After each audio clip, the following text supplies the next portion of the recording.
des bougies de Hanouka. Le miracle qu'Hachem nous a fait contre les Grecs.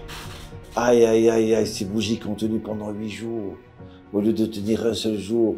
Même le fait de trouver cette fiole d'huile, il fallait. Cette fiole d'huile, mais en fait, contre lui, tu nous avais dit de nous raconter, mais le tampon du Kohen Gadol, et comment ça se fait qu'ils l'ont trouvé alors qu'ils ont cherché dans l'endroit. Ça aussi, c'est un miracle. Vous savez d'où elle vient cette fiole? Elle vient de très loin.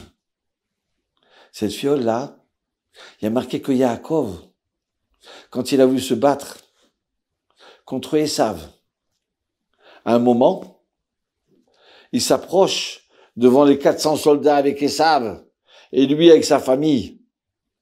D'accord? Ça, c'est 12 tribus, c'est 12 enfants. À ce moment-là, il passe devant un fleuve. Il met tous ses enfants et sa famille d'un côté du fleuve. Et puis d'un seul coup, il se rappelle, oui, de l'autre côté, j'ai oublié des fioles d'huile. Quoi? Bachim, Ktanim, des fioles d'huile? Mais c'est quoi ça? Regardez ce qu'il dit le Shach sur la Torah. Il dit que ces fioles d'huile, vous savez quoi? Une des fioles, elles ont servi. C'était cette fiole d'huile qu'ils ont trouvée dans le temple. Cette fiole d'huile de Yaakov qu'ils ont trouvée dans le temple qui a duré pendant 8 jours. Waouh! Et bien sûr, avec le tzaddik, notre père, Yaakov Avinu, c'était ses fioles à lui. Et il s'est battu toute la nuit contre l'ange de Esav. Jusqu'à la fin, ou le matin, l'ange de Esav, il dit, bon, ça va, tu m'as gagné.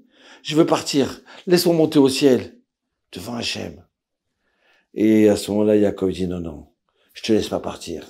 Dis-moi comment tu t'appelles. Yaakov, il s'est battu contre un ange. Ouais. Yaakov, il est devenu tellement grand, tellement pur, tellement kadosh, qu'il est arrivé à se battre contre un ange. Et là, il appelle, tu vas t'appeler Israël, parce que tu t'es battu contre un ange divin. Donc alors à ce moment-là, ces fioles-là qui étaient là, elles ont reçu une doucha spéciale. Elles ont reçu des forces spéciales. D'accord? Des trucs radioactifs. Donc alors, c'est cette fiole-là qu'ils ont retrouvé, les Maccabim. Ouais. Mais attends, je comprends pas, mais qu'est-ce qu'ils faisaient avec ces fioles-là? Pourquoi c'était tellement important de traverser le fleuve dans la nuit pour retrouver ces fioles-là? Et vous savez, il y a marqué, Vaïvater Yaakov levado. Et Yaakov, il s'est retrouvé tout seul de ce côté-là du fleuve. Le Rav Shach, sur la Torah, il dit, ne dit pas levado, il dit les cadeaux. Pas les cadeaux qu'on fait cadeaux, non. Les cadeaux, ça veut dire le cad, la fiole. La fiole de Hanouka. Ouais, c'est extraordinaire. Alors, mais Claire, alors on reprend cette question. Qu'est-ce qu'il voulait, Yaakov? Pourquoi il a couru après? Bon, ça, écoutez, ça on le verra pour après. Dans 3 jours. Le 3e jour. D'accord, mais je vais vous raconter l'histoire. Comme ça, vous racontez à vos enfants cette histoire-là. Et voilà que un couple de Russie, ils ont fait leur alia. Ils ont commencé à travailler à la yeshiva de Hebron. Et là, ils ont dit, Rav Yechezkiel, Serena, je voudrais vous demander une chose. On n'a plus de famille. On n'a pas d'enfants. On n'a pas de parents. On se donne dans cette yeshiva jour et nuit. On est content. Mais on veut même travailler, même Shabbat. Des choses qui sont permises. Demande une chose. Oui, qu'est-ce que vous voulez? Eh ben, on voudrait que vous veniez avec les élèves quand on quittera ce monde-là à notre enterrement. Mais bien sûr, toute la yeshiva viendra pour vous. Et voilà que le temps y passe. Et un soir, en plein hiver, au mois de décembre, c'est le mariage. Un grand mariage d'un des raves de la yeshiva. Alors tous vont assister au mariage.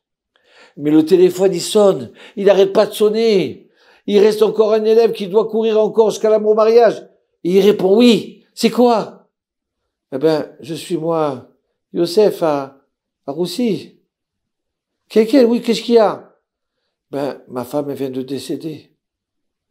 Vous comprenez? Donc, il m'a promis le rave de venir avec tous ses élèves à la yeshiva. Ah bon? Mais il y a le mariage maintenant. Mais l'enterrement, c'est dans 1 heure. Il m'a promis.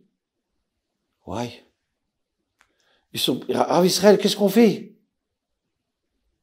Écoutez, venez, on va demander au Rav Tzvi Pessar, Franck. Et là, il leur dit, écoutez, c'est vrai, vous avez promis. Mais toute la yeshiva, elle peut pas laisser tomber. C'est toute la fête du mariage. Alors dites-lui qu'il se fera l'enterrement le plus tard possible. À 11h du soir. Comme ça, vous faites le mariage. Et après. Et là, il dit, ah non, je peux pas faire jusqu'à 11h du soir, ça y est. Tout est dans 1 heure de temps. Alors, on dit, bon, écoutez, ça va. Vous savez ce qu'on va faire? Il y a 10 personnes qui vont à l'enterrement. Mais le Rav, il m'a promis. Oui, c'est vrai. Mais le grand Rav, il leur a dit, devant ces situations-là, il y aura que 10 personnes. D'accord. Si le Rav, il a décidé, on est d'accord. Ma femme, il y aura pas toute la yeshiva, mais il y aura les 10 personnes qu'on t'accompagnera, t'inquiète pas.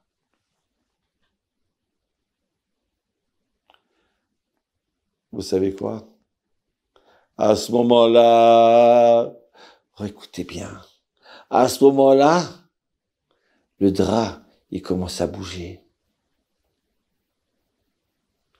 Il enlève le drap, il voit sa femme qui a ouvert les yeux. Elle a revécu. Ouais, dites au Rav qu'il n'y a pas besoin de venir. C'est bon, plus besoin de 10 personnes, ça y est, elle est vivante, ma femme, elle est vivante, je t'embarque chez Molade. Et voilà, ils ont pu parler. Et à 4h30 du matin, Sarah, la femme de Youssef, le russe, elle est décédée. À 4h30 du matin, elle est décédée. À 8h du matin, ils ont fait l'enterrement. Toute la yeshiva, elle est venue à l'enterrement de Sarah. Je t'embarque chez Molade. Ça veut dire quoi? Vous vous êtes surpassé. Vous avez donné le plus que vous pouvez pour ces élèves-là qui étudient à yeshiva. Le Shabbat, le matin, le soir, vous n'avez pas de vie. Eh bien, à Hanouka, pareil. Se sont surpassés. C'était des Kohanim qui se battent, c'était impossible de gagner. Ils n'ont pas trouvé de fiole d'huile, c'était pas possible. Non, ils ont voulu faire le mieux. Mais c'est cachère comme ça. Non, on veut super cachère. C'est pour ça que nous, chaque fête de Hanouka, on fait la super mitzvah. On n'allume pas une bougie seulement. Le premier jour, on allume une bougie. Le deuxième, on peut allumer aussi une autre bougie. Non, on va allumer 2 bougies. Mais on peut allumer une bougie chaque jour. Non, chaque jour, on va en augmentant. On va se surpasser. Et on va réunir toute la famille. Tu comprends? Et on va allumer la bougie pour que tout le monde la voie. La Hanoukia. Montrer combien Hachem nous a aimés, combien il nous a surpassés. Ma fille Sarah, ma femme Sarah chérie, tu t'es surpassé, les Maccabim se sont surpassés, et nous aussi. Hanoukia, on se surpasse, on rajoute de la lumière. Toda.